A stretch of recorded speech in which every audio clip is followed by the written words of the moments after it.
بے نمازیوں کا خوفناک انجام قرآن کی روشنی میں سنیں. جو بندہ نماز نہیں پڑھتا اس کے متعلق کیا حدیث آیا ہے اور سماعت کرتے ہیں.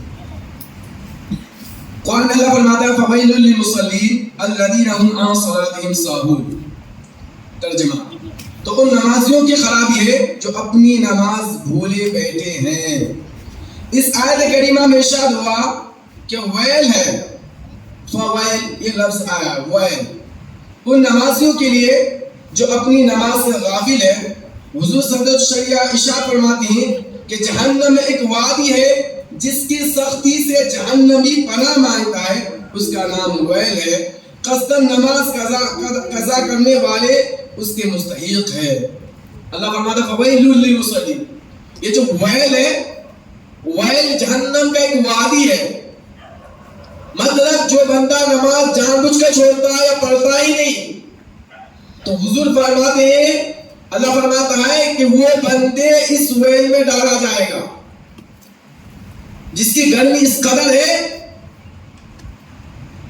بہت سخت ہے. اب سوچیں ہم نماز نہیں پڑھتے ہیں، خدا نہ خواستہ ہم اگر جہنم میں چلے گئے تو ہمارا کیا حال ہوگا؟ ہم غور کریں تھوڑا تصور سے، اپنی آنکھوں کو بند کر کے سوچیے